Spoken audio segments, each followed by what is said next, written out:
Bem, hoje vamos mergulhar na história, mas não daquela forma que estamos habituados, como uma aula.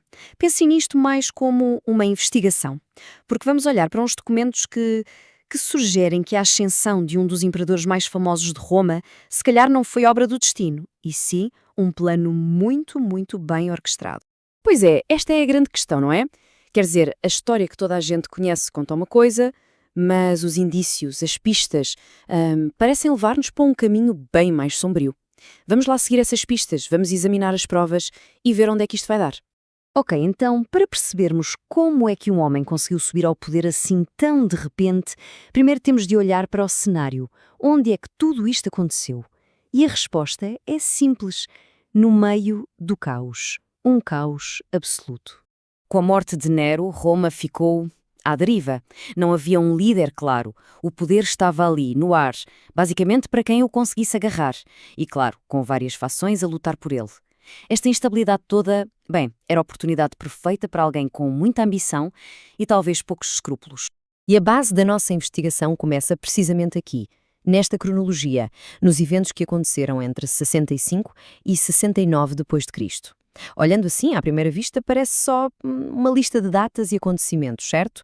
Mas, se olharmos com mais atenção, um padrão começa a surgir. Um padrão, digamos, perturbador. É como se houvesse uma história escondida por trás dos factos. É precisamente neste cenário de caos que surge a nossa personagem principal, Vespasiano. A história lembra-se dele como o Salvador, não é? O general super competente que acabou com a guerra civil, trouxe estabilidade, uma nova era. Mas a pergunta que temos de fazer é: ele apenas aproveitou a oportunidade que lhe caiu no colo ou será que ele a criou? Pois é exatamente aqui que a história oficial começa a parecer um bocadinho conveniente demais, não acham? Vamos então à primeira peça deste puzzle. Uma profecia que, curiosamente, apareceu mesmo na hora certa.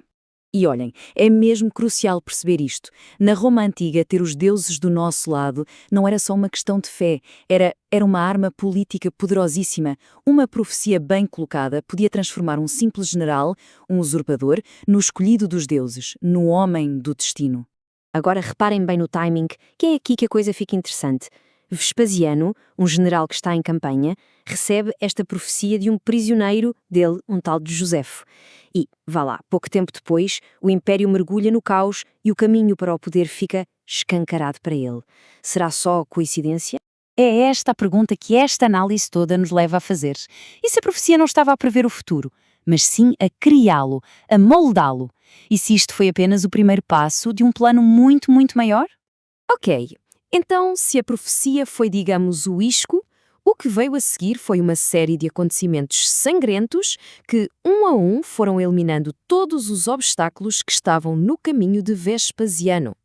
Olhem bem para esta linha do tempo. Isto não é uma sucessão normal de poder, nem de perto nem de longe. Isto é uma carnificina política pura e simples. Em pouco mais de um ano, toda a gente que estava entre Vespasiano e o trono foi violentamente tirada do caminho. 3 imperadores, em pouco mais de um ano. O número por si só é impressionante. A história oficial chama-lhe o Ano dos 4 Imperadores, mas a teoria que estamos aqui a analisar sugere outro nome, talvez o ano de um general muito ambicioso. Ok, vamos recapitular. Temos um vácuo de poder, certo? Temos uma profecia que aparece na altura certa e uma série de assassinatos muito convenientes. E se isto tudo não for só uma grande coincidência? Pois bem, o ponto central aqui é o motivo. Vespasiano não era de todo o sucessor óbvio. O Senado já tinha outros nomes em mente, outras escolhas. Portanto, para ele chegar a imperador, não podia ficar à espera da sua vez, não, ele tinha de criar a sua própria oportunidade. E como é que ele teria feito isso?